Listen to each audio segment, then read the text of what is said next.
Hey, everybody, it's Tommy Canale, and welcome back to Before the Lights podcast, the show that tells you how they made their mark. He's a rock vocalist who's done various commercials on radio, TV, and film. A guitarist who's played with several bands such as the Offspring and George Lynch's Lynch Mob. A frontman in Last in Line, which is the united original members of Dio. A songwriter, music producer, audio engineer. Please welcome to the show, Andrew Freeman. Andrew, welcome to the show. Thanks for having me, man. How are you? I am well. Excited to do this. You're from the Western Massachusetts area. Yeah, kind of. I'm from upstate New York and by way of Massachusetts. So yeah, by way of Western Mass. Yeah. What's your first memory of music as a kid? My first memory of music, the first thing that pops into my mind is being fishing on the lake with my dad. I was young and he had a boat and we were listening to, he had one of those little radios, little tiny radio that was kind of sitting on the boat. And I was worried about the radio falling into the water because it was sitting on the edge of it, But I remember, I can't remember, it was a Paul McCartney and Wings song. It was either Silly Love Songs or Band on the Run. I can't remember which one it was. I think it was Band on the Run. And I always have a weird attraction to that Paul McCartney and Wings greatest hits album. So because I never got into the records themselves from him, but I got into that one. I could listen to that to this day over and over again. So that's the first memory of like hearing music, that it was, significant to me. So you grew up listening to Kiss, the Ramones, Aerosmith, Sex Pistols, The Clash. To you, what's the best era of music in your opinion? I just did a show with Kenny Davidson. I don't know if you know Kenny. He does a cabaret show here in town. And it's the second time I've done it. And every time I pick the songs, it's like a bunch of songs that I don't normally get to do with, regular rock bands, because I don't get to play with a piano player very often. And he's a piano player in town here. And everything we picked was from like 79, 78 to like 83. So, there's a lot. I think there's an era of that where this transition between, the 70s, 70s more, what do you call it? Rock. I guess like classic rock. Yeah. More classic rock. I guess I don't know what it would be called then, but transitioning from like when punk rock started to like, and new waves started to kind of evolve, and metal as well. I'm a big metal guy. So, there's this new wave of heavy metal that happened around that time, and it started in England, and bands like Van Halen came out in LA around 78, 79. And so that's been the biggest one for me, because everything we picked was like, Joe Jackson and the Talking Heads and, but then I have this affinity for like mid 90s music, the grunge movement, and then what evolved, the post grunge thing. And as it evolved into, the whole English, there was a whole movement of English music in like English pop rock bands that came out like late 90s, like Oasis and Blur. And I'm really into that, the Verve, Richard Ashcroft, and just this resurgence of mod rock, from the 70s. So yeah, I guess I'm a 70s kid, 70s, early 80s kid, Now that you're bringing up all that music, now I want to go listen to it, and probably will when we get done with this. I can talk music all day, dude. I can talk about other people's music all day. I don't know talk about mine. Tell this story of driving to high school, how you would play cassette tapes and feel like you could sing. So you would do kind of like voice training with yourself. Man, you did some research. Wow. Let's see. I listened to one of your interviews and I thought, man, this guy's good. Like he has interesting stuff. It was great. Thank you. Yeah. Voice training. Well, I had about a 45-minute drive to high school. I had this one of those terrible Mustangs that came out in the late 80s. It was a hatchback when they tried to make the Mustang like a commuter car instead of what it was, like a muscle car. Right. So we're talking about 86, 88, around that time, 87. And I drove to work. I drove to school, and it was about a 45-minute drive. I went to a Catholic school in another town, and I would just play a tape after tape. Back then it was stacks of tapes, so I'd play tape after tape and just sing at the top of my lungs, never really thinking that I was going to be a singer because I was always a guitar player. And yeah, I guess I just kind of developed it then. And there was certain things that I listened to that, were challenging. I remember the first Guns N' Roses album came out and it just was like, Appetite for Destruction. I just sang that at the top of my lungs. And, Axl's got a really strong voice. I'm trying to think of some of the other ones, but it was a lot of the 80s. At that time, it was all the metal stuff that was going on, the hairband stuff. I was really into that. So, were you like me with the cassettes that had the zip up case logic and they were two sides and you could? Yeah. Oh yeah. No, I had one of those. They were like the fake brown leather. Oh yeah. Folded up. It was like a briefcase. Yeah. Yeah. A briefcase. Yeah. I don't remember getting those till later on. The small zip up ones. I still have a bunch of, I have a lot of my cassettes, tons of cassettes, in the garage and in this, I'm trying to find a place to put them where I can display them and still see them. But, because there's stuff you can't get, a lot of people are like, why don't you get rid of those? Because everything's on iTunes now. Like I can't, because a lot of this stuff is out of print, a lot of records, bands that I liked, I really dug deep, and I like having stuff. Like I'll walk into a Goodwill and I'll go through the records that they have. I'll go through the vinyls. I'll go through the cassettes. And if I see, one day I walked in and there was like 7, 8 Kiss cassettes. Obviously somebody got rid of all their stuff, and I couldn't leave them there. I took them, I paid for them, found Thin Lizzy's Jailbreak there not too long ago too. Wow. Whoa, really? So there's a lot of stuff. It means something to me. So and I'm sick, so. I still collect the vinyl. I have my vinyl from way back in the day. I still collect new stuff. I keep hearing cassettes is coming back. And I said, well, I used to have a bunch. I don't have them anymore. But even if I had them, I have nothing to play them on. I don't even have a cassette player. So. Yeah, well, vinyl is the top selling medium right now in music. Like it's everybody's putting vinyls out. All of our records are available. All the Last Line records are on vinyl. People buy them, they're getting like, $30, $40 a piece for them. It's insane, It's more now for vinyl than it was when we used to buy them brand new when vinyl was hot. Yeah, I think so. Yeah, because I got to make up for it. It's expensive to make, and there's not many places that do it anymore. There's not many plants that make vinyl records. So, Talk to me about when you were a guitarist, co-songwriter, producer for the Massachusetts band 30 Stones. Yeah, not so many people know much about that. We were just, we were kids, but it was the last band I was in that had that camaraderie to it, where you're just 4 guys, just slugging it out, working day jobs and sometimes not working day jobs. And you all jump in the van and you all, eat whatever's available and you're just starving for your art. But it was the last,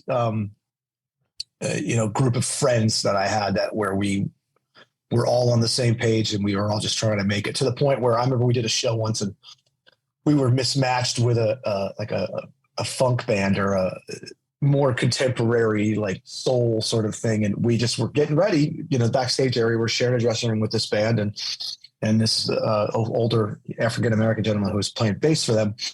We were just doing our thing and we're, intensely doing our stuff. And he just walks over and he goes, "You look like you guys are about ready to go to war."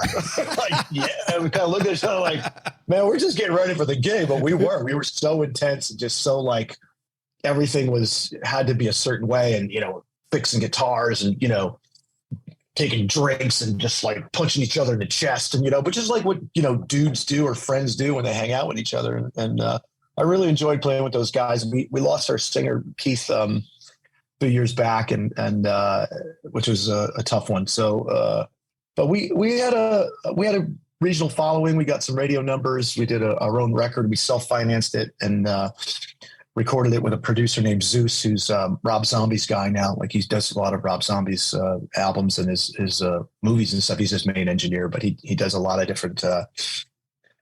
He's become a big producer, and he was just more of a, back then he was a metal producer, more low key. I don't say low key, but underground type stuff, more, of the heavy metal stuff he did. So, but yeah, it was a good time. I miss those days. I miss, hanging out with those guys. I especially miss my friend Keith. He was one of the biggest cheerleaders I, ever had in my life as far as a music career after I left the band and moved out west and tried to get him to move west, and he just wouldn't do it. And because his family was back there, he just didn't want to do it. So yeah, it's definitely bittersweet, when I think about that band. So what was the reason then, Andrew, for you to come west from being out east? What brought you out here? Well, mostly the weather. Me too. Me too. Yeah. Where did you live? Where were you at? I was in Illinois. New York guy? Yeah. Okay. Yeah. Same thing, dude. It's, so I came out, I went to a music convention in Anaheim, California, in January. And when first time I went, I jumped on a plane in Newark, New York, and early in the morning, and they were blowing snow off the wings, because it was snowing heavily. They're blowing, de-icing the plane, blowing snow off the wings. Yep. Looking out the window, like, are we going to get out of here or what? So landed, walked out of LAX, and just like that Miley Cyrus song, walked out of the door of LAX. Yep. Walked out of LAX, and the weather just hits you. It was like 70 degrees, and it was breezy and sunny, and just like, what I just was like, what am I doing here? What are we doing? Did this convention, and it just basically the whole, music business was there. And I'm like, what am I, doesn't make any sense. So about a year to the day later, it seems, we ended up moving, packed the van up and drove across country and ended up in LA. But it was mostly because, 30 Stones fell apart. We were doing a record that summer and with a label, and then the label kind of fell apart before it came out. And before release, and one of the guys left, and I said, I'm going to go try this out west, but let's, I'll fly back for shows, because back then it was cheap to fly back and forth at the time. But we ended up doing a couple shows out west. But I got there, and then Lynch called me. His singer had disappeared like the night before, like a 2-week run, and my brother worked for George at the time, and he said, hey, they need a guy, tomorrow. So, and this was maybe about 2 months after I got there. I got to LA. So, and then the rest was history. But I just was like, Massachusetts had a great scene. I loved living in the Northeast, but honestly, it was mostly the weather. And secondly, it was lack of opportunity. So mine was weather. My parents, we moved out here when I was a child to Las Vegas in the 80s. And then I moved back to Illinois, and I'm shoveling snow in mid-April with 6-foot drifts going, what am I doing? Yeah, that's exactly what the thought process is. Yeah, I'm like, I'm done. I'm out of here. Well, the last time I went there, I ended up going to that same convention the next year. And then I couldn't fly back for 2 days because Logan Airport in Boston was snowed in. So my flight got canceled. I was stuck in California for 2 days. I was like 2-3 days. And I was like, okay, no big deal, but it rained like crazy every day. So it was just like sitting in the house, like, ugh, what am I gonna, I want to go do stuff. But yeah, then I got back, and I was like, let's get out of here. We packed up and we split. We're just like, we're done with this. So 2008. You were with the Offspring as a touring guitarist and backup vocalist for the tour Rise and Fall and Rage and Grace. How'd you get hooked up with Offspring? I have a friend named Steve Massey, who I grew up with, who I went to high school with. His mother and my mother went to high school together. That's how long we've known each other. So, he called me one day and said that they were looking for I worked for them as a guitar tech when they were recording that album, and, met Bob Rock and, the rest of the band, and got, friendly with the rest of the band. And then maybe a couple months later, they decided to make a change on their utility guy, which is a guy who plays guitar, sings backups, keyboards and such. So I got called to go do it. And I lived in Orange County, and this is usually when you do these auditions, they're up in LA. So it's a little bit of I don't know if you're familiar with the LA area, but it's it's very, very separated. Everything was behind the orange curtain, as they call it. And it was right down the street because they lived in the same town I did, and Huntington Beach, and it just really worked out. So we did the audition there, and he called me and said they're looking for this guy. Went in and got it. The 5 other guys, and I've met 3 of the other guys. auditioned for it over the years. Like, you're the one who got that gig. And I've become friends with a couple of them, and they're, I did that audition too. And the funny thing is, I have a friend, Zach Throne. I don't know if you know who Zach Throne is. He's a Vegas guy, but he plays with, he plays with Ace Frehley from Kiss, but he's around town. He's just a great singer. He was an actor for years. And last gig I did with him was maybe about a year ago. He said, "Hey, you did that. You auditioned for that." He's like, "Yeah, I thought," he goes, "I thought I had that. I auditioned for it." I was like, "Oh, you're the weird dude. You're the guy." Because I said, "Yeah, we got this other weird dude." And he's like, he asked us if the gig was legit. He'd take the gig if it was legit. And I guess because he said that, they were like, "What's this guy's deal?" And they, but that's just, if you know Zach, that's just Zach. Like he's got a dry sense of humor, and he just, and I was like, "Oh, it all makes sense now." Like, he was just being funny, and they just didn't get the joke. So, but yeah, I auditioned for it, and then I ended up doing a bunch of touring with them and all over the world, South America, Japan, Russia, Europe, I went everywhere. So after Offspring, what was your thought process? Was it stay in music? Was it another path? What was it for you? Well, my wife at the time had a baby. My son was born. So like 3 days, I got a call on Friday that I was not going to be used for the next tour after sitting around for like 4 months waiting for them to go out on tour. And there was a couple of things that get canceled.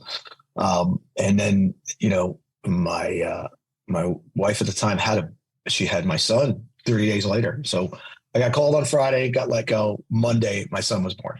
So I got pretty, into that. I think it was kind of a blessing in disguise in a sense, because I was home with my son for about 2 years.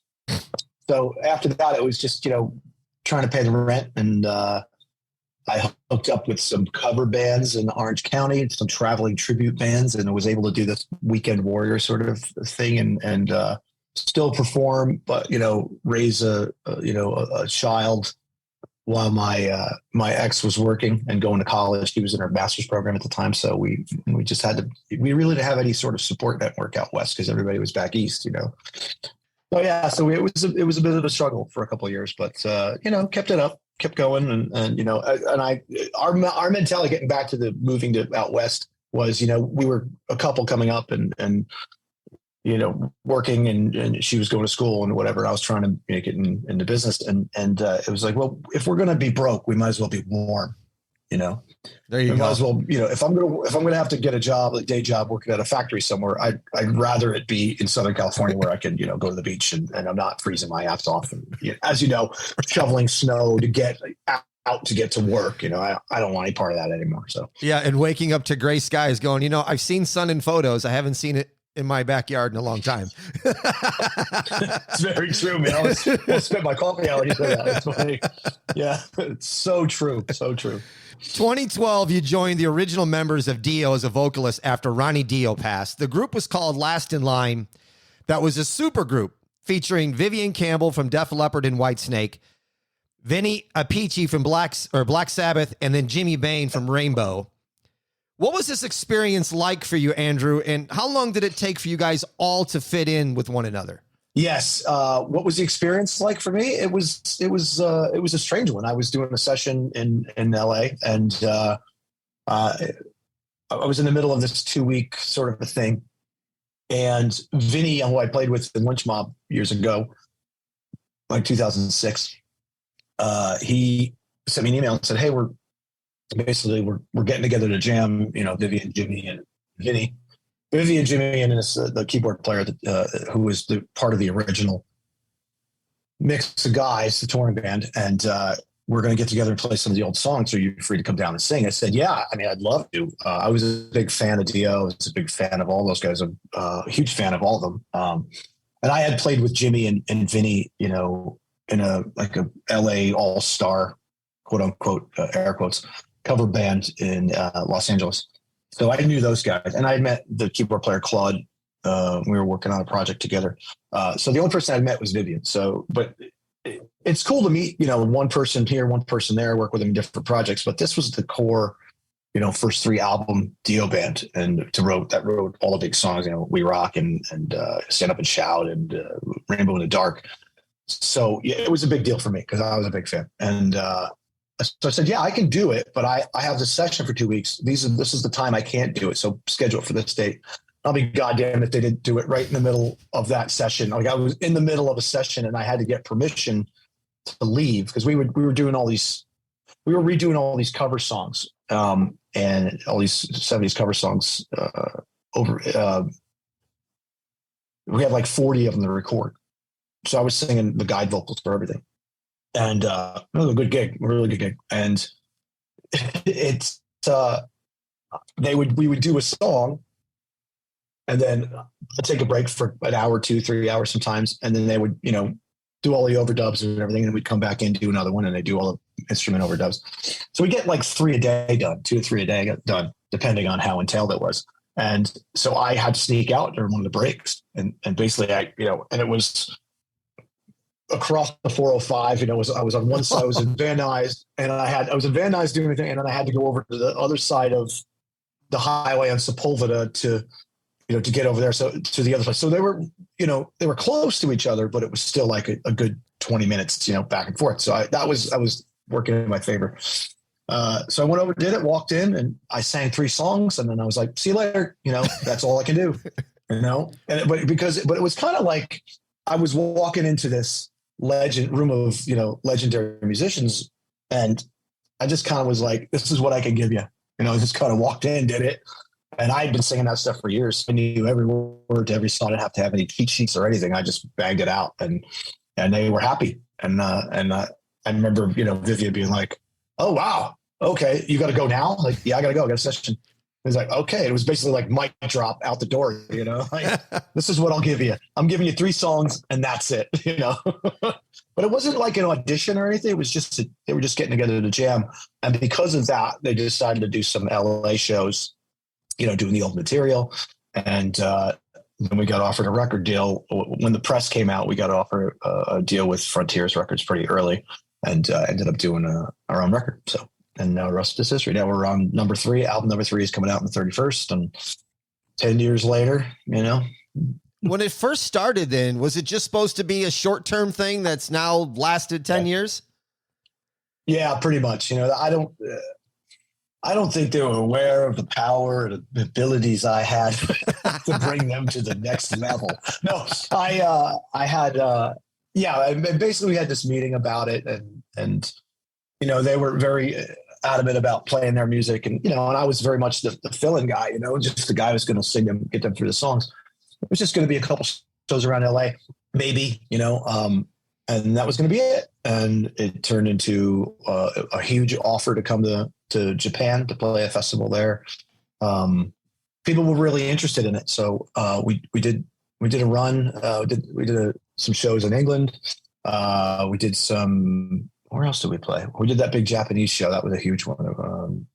And then we got the record offer. So we started working on records. So we didn't really do a lot of live shows at the beginning of it.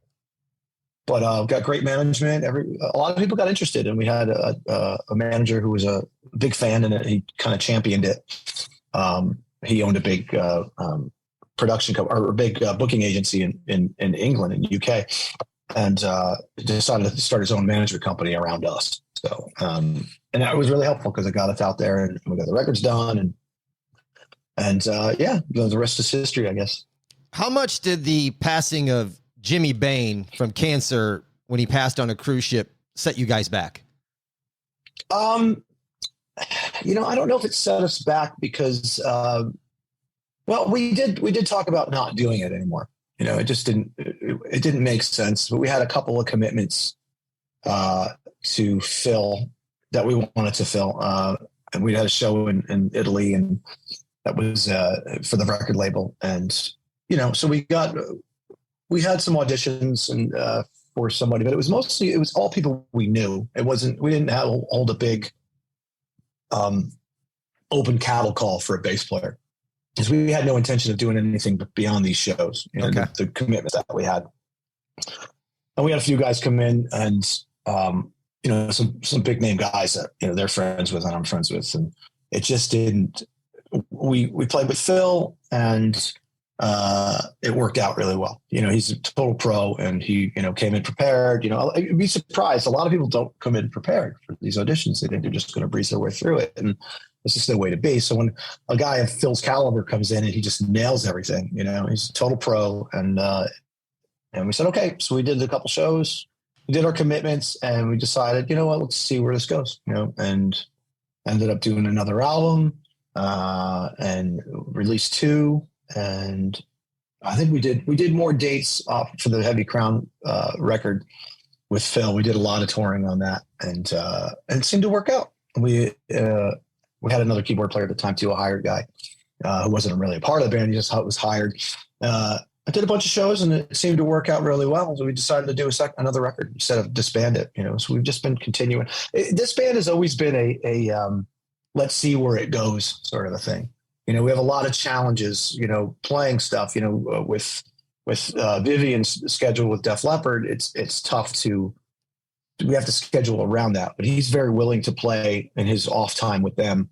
He just likes to play, to get out and do shows.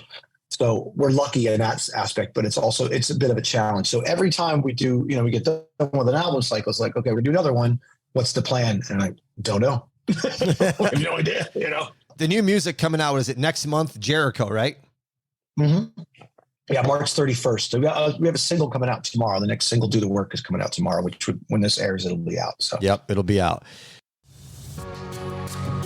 Make a difference with Free as a T. Did you know 1 in 5 Americans will experience a mental health challenge every year? Free as a T is giving the gift of good. For every t-shirt purchased, $5 will be donated to the Mental Health Coalition to support mental health resources for the millions of people who need them. Plus, for every purchase, 1 shirt is donated to someone in need. Free your mind and shop with a cause. Buy one, give one for $45 and learn more about us and our mission at freeasat.com, or click the link in the show notes. Make a difference, 1 tea at a time. Happy tea time. I'm going to kind of see where you go here. You got to pick one. Okay. Is it Heaven and Hell or Shame on the Night? Which one? Which song? Yeah. Ooh, personally, I love Shame on the Night. Shame on the Night. We don't play that anymore, but I really love playing that song. We never played Heaven and Hell. We don't do any of that, any of the Black Sabbath stuff. We just do the Dio stuff. But I love both songs. I mean, I love playing both of them. There's a lot of power in both of them. But Shame on the Night just has this growly, there's a lot of energy, a lot of, just pointed energy. His voice is unbelievable, and the band just plays with this reckless aggression, but it's just this constant banging sort of a thing. It's fun to get in a room, and you can hear it on a record and hear that, but when you get in a room and hear Vinny playing it, who's probably one of the hardest hitting drummers I've ever played with, it's pretty interesting to say the least. To feel that, to be in a room with that power and having these guys on the same page, and we've been friends for 30 plus years, and it's quite a spectacle, I think. So, how did you end up guest singing with Def Leppard when you were part of a Def Leppard tribute band?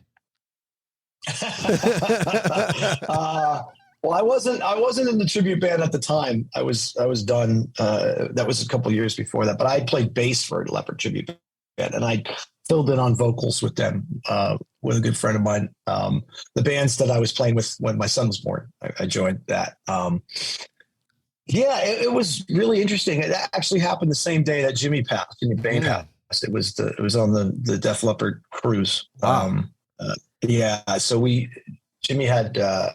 I had been asked to do, I was coming back from dinner and we had a day off, and I said, and when I have a day off, I eat, I eat, and I did. I was on a cruise ship and I got down, man. Like I was with my girlfriend, I went to dinner and we ate, it was great. And we're walking, they were playing, Leppard was playing in the theater that night. And I said, let's go see if we can get some tickets, because all those things are ticketed. And you had certain seats, and I didn't know if we could even get in, I'm sure it could get in. I just didn't know where we could sit, so went down the theater. I ran into this guy, Eddie Trunk. I don't know if you know who Eddie is. He's he's like the savior of rock and metal. He has a show on Sirius, and he's just all about these bands. And she's like, "Hey, they're looking for you inside." I said, "Looking for me?" I said, "What for?" You know, I get in there. Their tour manager comes running, their production manager, Mike Kobayashi, comes running over, and he's like, "Do you know any Def Leppard songs?"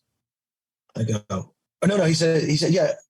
So they need you on stage. I go, for what? And he goes, "Do you know any Def Leppard songs?" I said, "I know every Def Leppard song." He said, "Why?" He said, "Can you go up on stage?" He said, "Joe lost his voice and they need somebody to sing." And I just looked at him. I was like, "F you, dude. Get the hell away from me." You know, like, whatever, dude.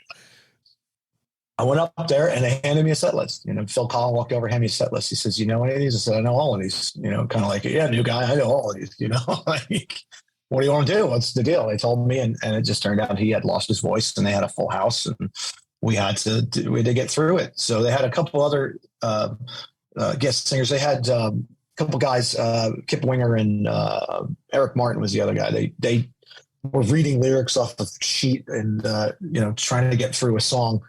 But then Phil Collin, the guitar player, and then Vivian Campbell, they both sang a couple songs, and then I got up there and did a few songs with them as well. So, and I, you know, obviously stole the show. So it's you know, that'd be a fun experience, though. Yeah, it was a very strange experience. But earlier that day, we did the sound check, and then we went upstairs to where we had our rooms. We were all on the same floor, and the butler for the floor stopped me and said, "Hey, your friend hasn't responded," who was next door to me. I've been knocking on the door and he hasn't responded. And I was like, he said, "Can you go in there and check on him?" I said, "Why can't you go in there and check on him?" I don't, you know, like we're trying, like, "No, you do it. No, you do it." You know, cause he had been sick. He had Jimmy had been sick, and he told us he had pneumonia and he was getting over it. And we had canceled, we had said we would cancel the cruise, you know, but he said, no, he wanted to go play. Turned out he had stage 4, you know, lung cancer, and didn't tell anybody. So I went in the room, and sure enough, there he was. And so we had to tell everybody what happened. And then the decision was made to go through with the show. And you know, again, as they say, that's the rest is history. Yeah. It was a very interesting day because we had to kind of put on our smiley faces, and we also didn't announce it at the show. We waited till the next day because we wanted to get in touch with his daughter who lived in London, and you know, we wanted her to find out, and it turned out somebody leaked it to somebody else, and it came out before she could find out, and which is one of the biggest regrets of the whole thing. So, but that's been dubbed the weirdest day of my life. So. I'll bet it was. That is from one side to the other, and emotions going, wow, I just lost. It is like hills and valleys, my friend. That is hills and valleys. Yes. 2016, your LP, Heavy Crown, #1 Billboard's Heat Seeker chart with tracks Devil in Me and Star Maker. The LP cover was done by you with the photo of your son out here in Vegas at 7 Magic Mountains. Pretty cool. Have you ever thought about doing like graphic design or got more into photography? That's funny because that's what yes, 20 years ago. Okay. Yeah, I started my graphic design journey back in like 98 or 99, about 2000, 2001, I'd say. I started doing it at a website back east called Mass Live. It was a news website. But I always did it for the bands. You know, I got into it. The band needed they needed a website. One of the bands I was in New York City. And so it's like, we didn't have any money to pay anybody. So I just learned how to do it myself and put something together. So that a lot of my graphic design, photography, all that, you know, media sort of background comes from a necessity to pay somebody to do it and not wanting or not being able to pay them. So I just actually, the video that's coming out tomorrow, we just did a video for the new song off the new Last Line record called Do the Work. I edited it. We shot and edited it. I did it myself. And I've done a couple videos back when the pandemic thing was happening. You know, pandemic was happening. We did a couple friends of mine, and everybody wanted money. Like, oh, I need $2,000 to do this. I need $1,000 to do that. You know, just shoot all the stuff, send it to me. I'll edit it. I'm like, I'm not I'm not doing that, because I want to release a lot of stuff. So it ends up costing me a lot of money to, if I'm doing it on my own, Mm-hmm. a lot of money to get people to do it when I can't justify hiring somebody to cut my lawn. You know what I mean? Like I can't justify hiring a landscaper, because if I don't have a day job, why am I doing that? Every time we have a cleaning lady that comes to the house, and every time she comes here, I'm like, I should be doing this myself, but that also takes away from, getting work done, which is, the lawn looks like shit right now because I've been editing this video for the past 2 weeks, so well, you're here in Vegas. You can sell your grass for money. I know I could. Believe me, the thought has crossed my mind with my HOA. Believe me. I forgot where I went off on a tangent here. Sorry, I forgot what we were talking about. Oh, about you during the pandemic, you were doing videos and stuff. So that's how I got into the graphic design. It's usually out of necessity for things to, I do all the work around my house because unless it's got something to do with the poop, I can't, I'll pay somebody to deal with that. Gotcha. What was it like being part of the Vegas show, raiding the Rock Vault? I mean, that was music from 48 to 89, but it was 6 shows per week at the former Hilton on the same stage that Elvis took. Was that kind of like all surreal, or was it just like, this is a crazy grinding job? It was a blessing for a while. I like to refer to it as toxically beautiful. It was toxic, right to the end. But on a performance level, I couldn't have gotten any more, any better. We did some of the best classic rock songs in history, and I got to sing them 6 nights a week. It became a grind at times, but I look back on it with a lot of it was endearing. I met my girlfriend because of it. Ended up moving out to Vegas because of it, which I love it here. Oh, so you weren't in Vegas when you had that job then? You were still living in LA? I lived in Calabasas and by LA. And I was traveling back and forth, which, got kind of tough. My son was very young. He was around 3-4 years old when we started it. When we ended it, he was probably about 9, 9, 10, something like that. So he grew up around the show too, and used to come out on stage with me. And, a lot of it was great. It had a family atmosphere at times, but, and a dysfunctional East Coast family, dysfunctional Midwestern family. You know what I mean? Or a Midwestern Italian family, I would say, where everybody loves each other, but we're all out to get each other. Right. So it was the best of times. It was the worst of times, I should say. We had a great time. We did a lot of shows and made some really great friendships from that show.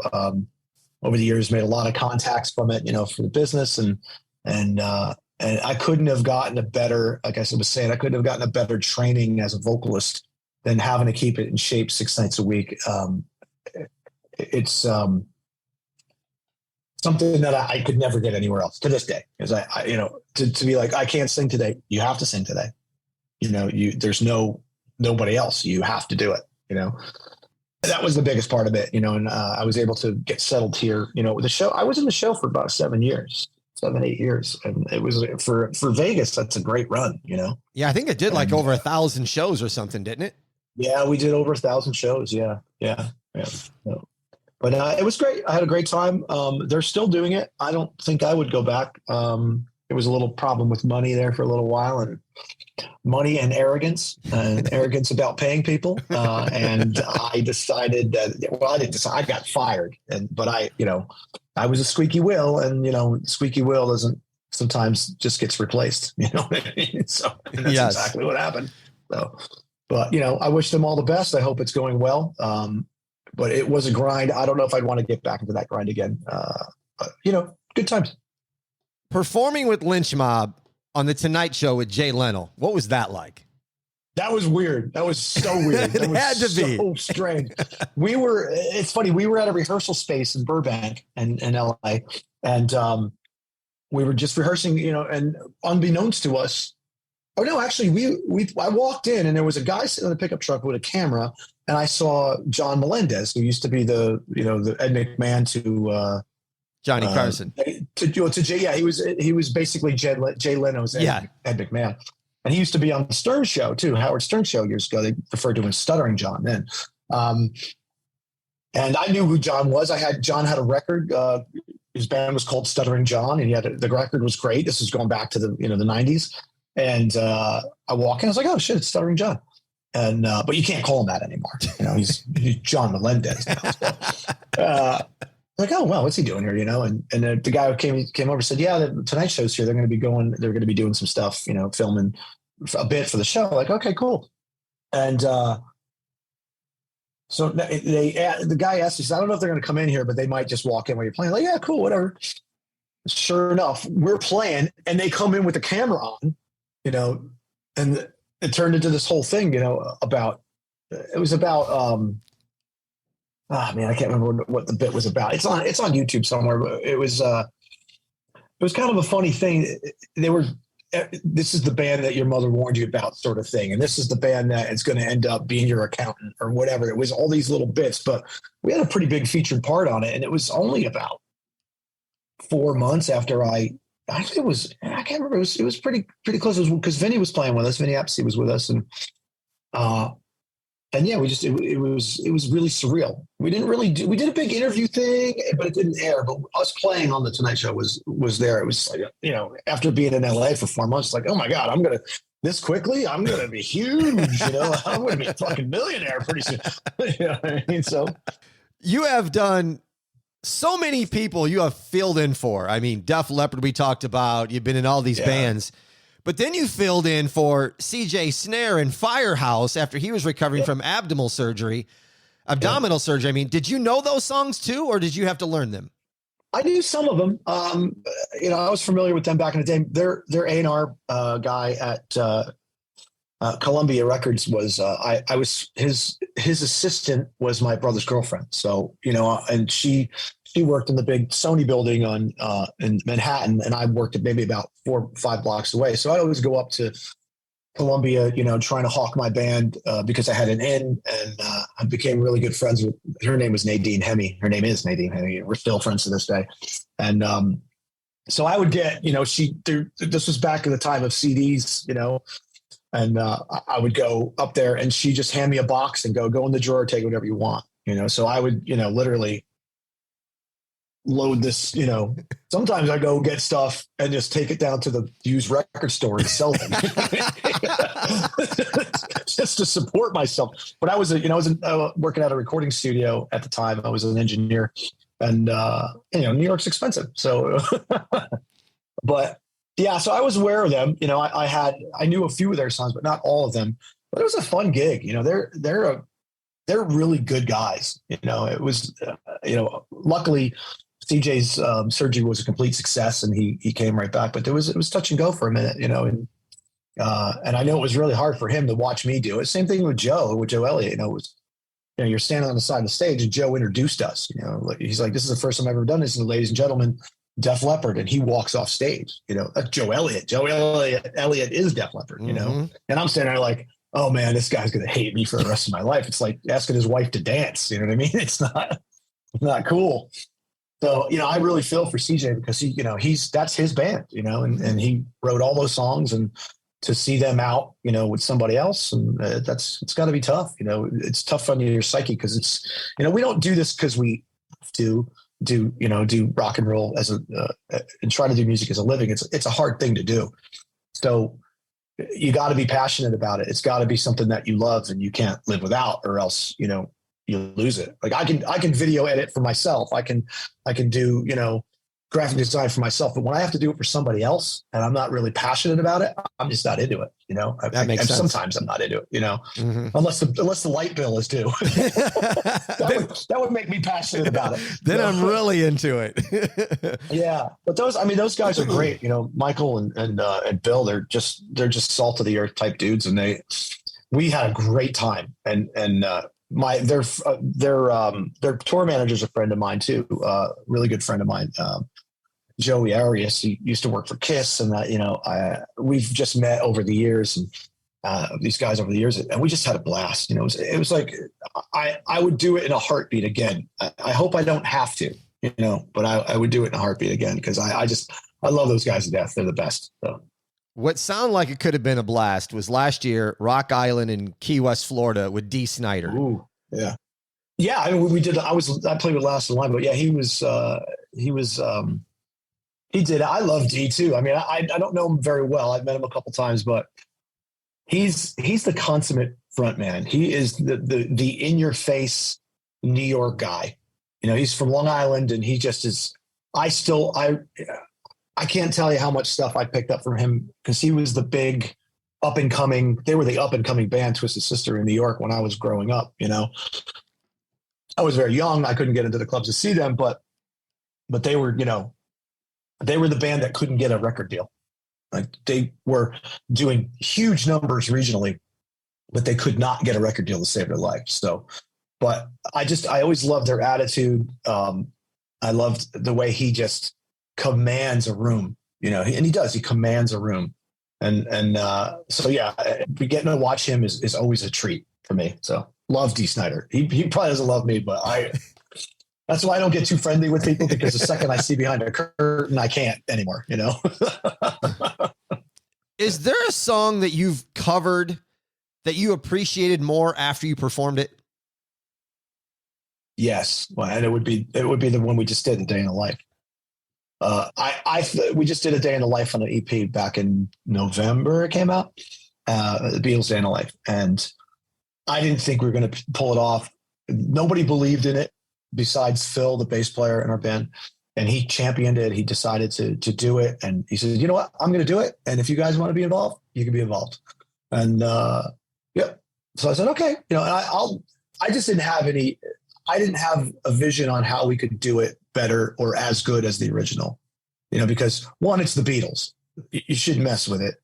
Two, it's A Day in the Life, which has, you know, a full orchestra on it. Like, how are we going to do that on our budget? And I think we did a good job. We did a good job of the record, but then we started doing it live, and there was a little bit of hesitation from a couple of guys in the band, because you can't just go out there and fake it. You know, there's got to be rehearsal, and we don't rehearse. So we don't like to rehearse. We just don't rehearse because there's just time constraints. So that one we had to go over at soundcheck a couple, 3 or 4 days before we actually did it live. And it was a huge hit. Like, we didn't think it was going to be this as big as it was, because we're a heavy band, and, you know, people like the more upbeat, more heavier stuff. And we come out doing this Beatles' A Day in the Life thing, and it went great, you know. We have a knack for doing songs that have a lot of this instrumentation and kind of dumbing it down and still making it interesting. So, yeah, I'd say that was it. You know, do you prefer to sing, write, produce, graphic, photography? What do you prefer to do? Well, being that I'm manic depressive, no, I don't. I prefer singing, but I have a love-hate relationship with all of those things. I guess it depends on my mood and what needs to be done. You're like, all right, now I'm really into video editing right now. Like, I'm really into it, to the point where, you know, I keep walking around and my son's here and my girlfriend's here, and I'm like, you know, I don't know if you know, but I'm a video director now. I'm a video director now. You know, and I just start laughing at me, like, you know, especially my girlfriend, who's like she's a TikTok. She's got a big social media following. She's a comedian. And she's got, like, you know, 2.5 million followers on social media. You know, she's a legit celebrity. And he's like, I've been editing videos for the past, you know, 3 years, and now you're a video editor, a video director. Like, get the hell out of my face. You know? I says, like, yeah, Dad, I know, yeah. No. Depends on what needs to be done. Sorry, I mean, I was going to say, listeners, go to andrewfreemanmusic.com.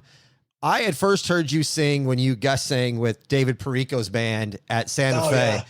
And you took the stage and did some Journey songs. And I was with my mother and a couple of her friends, and I looked over at her and said, that guy is amazing. Your voice was fantastic. So thank you, man. I give you big props for that. It was fantastic to listen to you sing. So listeners, if you have a chance to see Andrew in person, I cannot recommend it enough. spend the money. I don't care what it costs you. Neither does Andrew. He's got to pay light bills and get his grass cut. So yeah, exactly. I got to cut my own grass. What kind of a rock star has to cut his own grass? Come on. That's right. Man, thanks so much for coming on the show and talking about your journey. And I wish you nothing but success with the new music and hope things go well. Thank you, brother. I appreciate you having me, and it's been a pleasure. Thank you. Listeners, make sure you join the exclusive BTL members group that includes private Zoom calls with my former guest, a one-of-a-kind poker chip, discounts, and extra content. Until next time, I'm Tommy Canale. Thank you for listening to Before the Lights. I salute.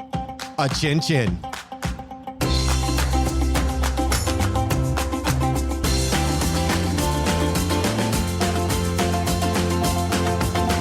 That was awesome.